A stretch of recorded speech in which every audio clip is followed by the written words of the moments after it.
What's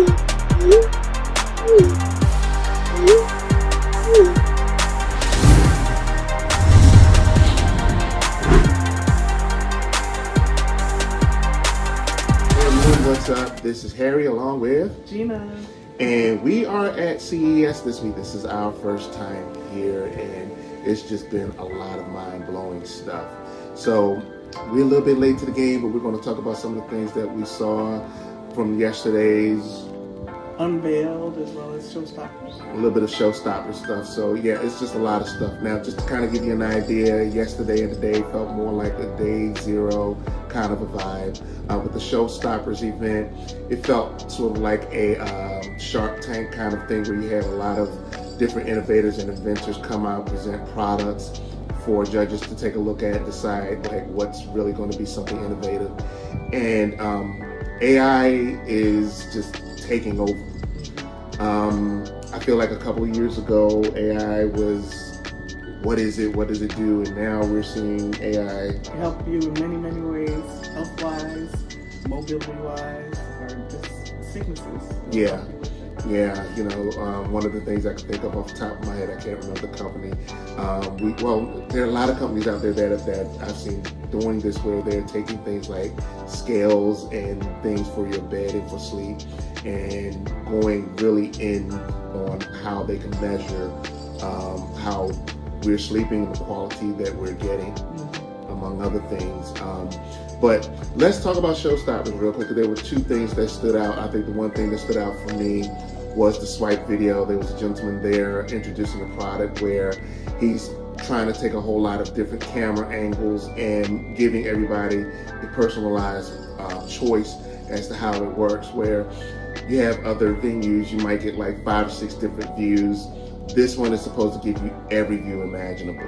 And it's, I mean, you don't have to be at a concert. You can actually look at a concert and see different views or focus on one singer or band member, which is really nice to see. Yeah, so I thought that was really innovative, and I'm curious to see like how that's going to do as far as like either it's going to work in conjunction with things like YouTube or is it going to be its own thing, how it's going to work with different sporting networks and things of that sort. Because that was one of the questions, like, you know, well, how do you plan on getting cameras? So he said most venues, when you have something like 20 or 30 cameras, they're going to do like 100. So seeing is believing. So what was the other one? I think it was a company called Cube. I'm not sure exactly what the company was called, but it's a company that can actually detect during interviews or when people take tests if they're using AI assistive technology. They actually track your eyeballs and see if you're looking a certain way or moving a certain way, and so it's like a cheater for people who use AI, which is great. But we were kind of not too happy with the result of, they don't have many tests done, so it's hard to tell if someone actually is not using it and basically false positive. There was a question about, right, that's what I was going to go, the false positive, like how would you detect that? And I was rooting for this guy. I'm really rooting it for him. I'm hoping that they can really improve the product and really get something out there. But, you know, when it came to the question of, at the end result, having humans figure out and make that determination as to whether or not they're cheating, I don't know how I feel about that, because I mean, on one point I feel like, well, AI is supposed to assist, you know, and I'll be upfront, folks. I'm one of those, like, I'm still kind of leery about AI, but when it works, it works. This would seem like something that should work, but at the end of the day, when you develop this product and you're still saying at the end of the day, yeah, we're going to let people decide, like, But the actual unit or the system itself, because normally, I know when I go on interviews, there's many people there at an interview, and so we have one person or many people checking to see if they're using AI. This actual device or AI will act as just working for them to see if they're actually using the AI. So you can focus on the interviewer. So it's a good tool if it works correctly. Right. So, I mean, it still needs time in the oven, but in a few years, I can see the practicality of it. The one good thing I did like about it is the fact that, you know, he did say that the reason why they're, trying to develop this is it came out of their own need because he was a recruiter, so he sees a need for it. So other than that, you know, you had the innovations piece last night where we got to get kind of close and personal with some of the creators of some of the stuff that we're going to see while we're here. So one of the things that really blew my mind, and I kind of think we've gone down a rabbit hole with this because we can kind of see how for ourselves, are the new AR glasses. Well, they're not new, but there are new versions being developed. And the reason why I'm saying new is because a couple of them have actually just dropped within the past 24 to 48 hours. So one of the companies we talked to was X-Real, and they've had some amazing glasses. I got a chance to try them yesterday. Really nice plug and play. You plug it up and it just works. It just works. And I think maybe the only downside that I see, because there's another company I'm going to hopefully talk to while I'm here, the only downside I see with X-Real for people like me, as you see, I wear glasses. And you have to get a prescription for your X-rays. So, in other words, if she wanted to try some on, her prescription is different, my prescription is different, and suppose I had a friend of mine come over and they wanted to check them out, they're not going to get the full experience because they're tailor-made for me. So I'm sure a lot of you already know this, but that's the thing. Like, if you've ever thought about getting into augmented reality glasses, that's one of the downfalls. Now, there's another company here, I believe it's called Viture. They make some different kinds of glasses, and they're actually a little bit cheaper. And if I'm lucky and I can check them out, they have them with the diopter built into the glasses, so I can make it for, you know, I can set it for my eyes, Gina can set it for hers. If I have a friend come over, I can set it for theirs, and they can check that out. So, because we also reviewed it on YouTube and all that. What I love about these glasses, because I'm a graphic designer, anytime I work on a computer or laptop, even when I'm away, I would like to have more than just one screen. So it's nice to have 3 split screens and actually move your head like you're actually looking at them. So you don't have to be taking up physical space. You just have one pair of glasses that you can look at 3 different screens, which is crazy. Now, another thing that we saw that I thought was pretty amazing, and it just sometimes show how, as the United States is as a country, how far we're behind on tech. We saw so many different versions of ExoLegs. I got to try on a set, Gina got to try on a set. We're going to talk about Wirobotics ExoLegs. And what did you find intriguing about those? I was happy that I was able to even put them on. Us going to Comic-Cons all the time, or just walking or hiking, or just walking period, basically these skeleton legs, as far as I'm concerned, they're strapped to you on your front portion as well as your thighs, and it assists you to lift your legs so you won't be using your own body weight. It actually helps you while you're walking if you're tired. It also strengthens you, and you can do like strength training with these actual devices. So like you're walking normally, has 4 different settings. You're walking normally. I'm not sure what all the settings are, but you can go up to like hiking or running, where you can actually feel like you're moving faster than you normally run.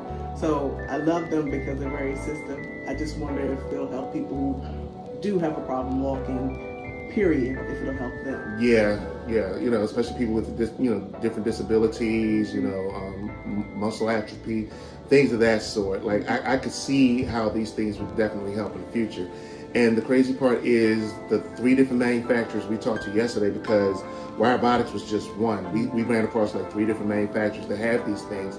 They're selling them like these aren't prototypes or things that they're just dreaming of. These things are actually out there. We need to move to Korea.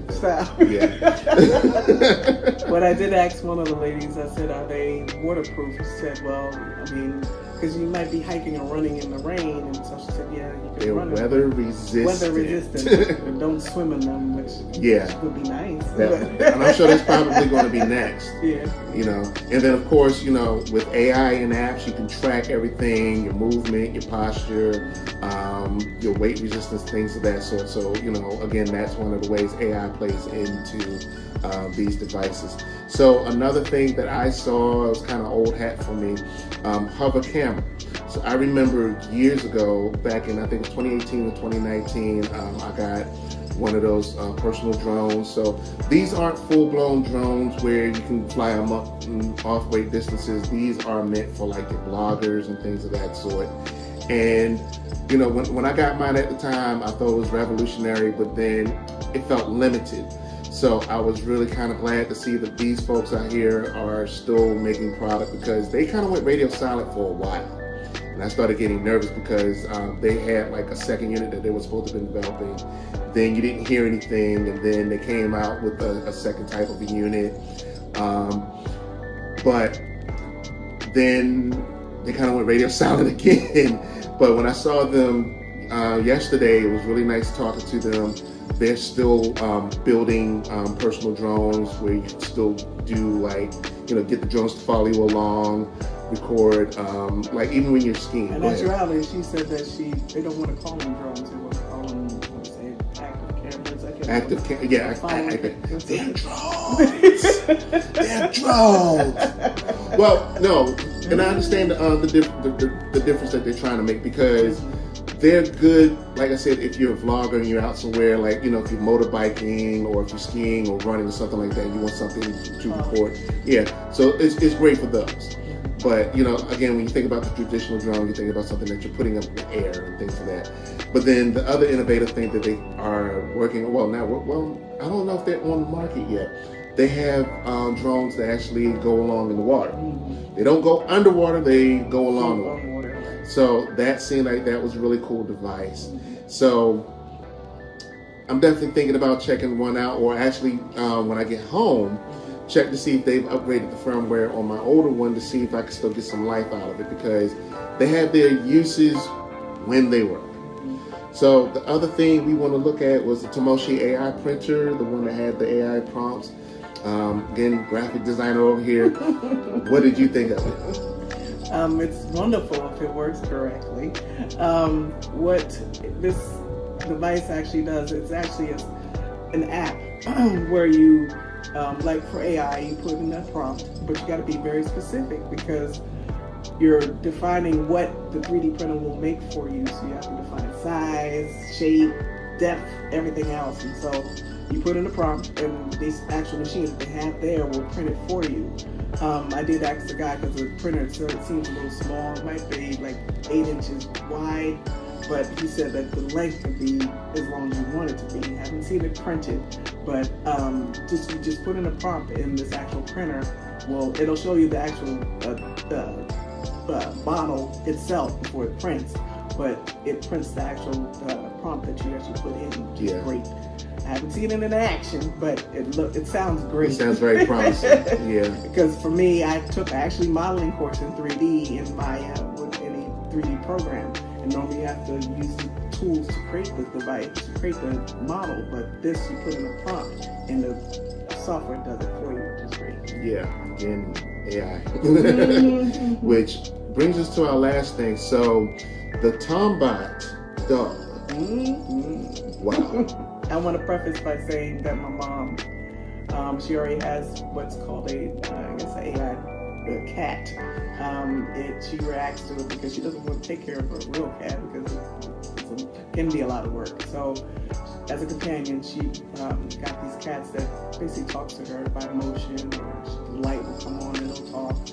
Even when I'm on the phone with her, it'll respond when I'm talking. Yeah. But what makes the Tombot dog so much more innovative, and it better be for $1,500, is they're about an 8 to 9 week puppy-sized AI robot. Labrador. Labrador. It doesn't move, it doesn't move like walk or anything like that, but it's definitely a good companion. You pet it, you stroke it like a real dog, and it responds. Like if you scratch behind its ear, and it responds almost like a real dog. So it responds to over like 40 different motions and things of that sort. It barks, its mouth opens, its eyebrows move up and down. It's very realistic. Now, initially, I would honestly say, when I looked at it, I said, well, if you're going to do all that, get a real dog. But you know, as you listen to them talk about the applications, I understand a lot better what it can do. And then again, going back to, you know, Gina's mom, when you're not trying to take care of a real dog, because when you have a real dog, you have to walk it, you have to feed it, you have to do everything because it's another living creature. This is a good stand-in for that.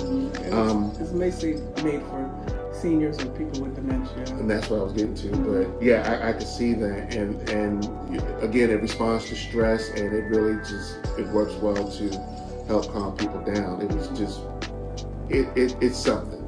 It's really something. And I can't say any other words except if you can find other videos out there to really go in depth, because we did do an interview, so hopefully we'll have that interview posted that goes a little bit more in depth as to what it can do.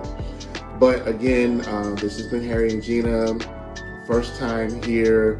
I can only imagine what we're going to see when we actually get on the floor and how much more content we can bring to you. Can I tell them what I'm doing tomorrow? I was about to ask. I was about to say if you want to talk about that, because that's the one thing I really want to see. Because again, AI. After looking at all the vendors here, one that stood out to me was this toothbrush. It can detect over 300 diseases in a person's body. I get to test it out tomorrow. I'm kind of leery on doing it. So you'll see the end result. But yeah, that's amazing to me that this toothbrush itself can detect diseases in a person's body. So we will see what happens. Yeah. So the one thing I hope also try along with the AR glasses, one thing I want to find, I'm also noticing that there are a lot of vendors out here now that have different types of hearing aids and things of that sort. One of the things I saw, and I did not get the company name, but the one thing I did see is they have hearing aid now that not only, of course, have AI, but it can translate different languages in real time. So I'm really curious to see how that works. So hopefully you'll see some more content from us. And again, thanks to Brandon, Troy, and the folks over at Movers and Shakers for having us out. Hopefully we get the opportunity to do this again. And for Harry and Gina. Yeah.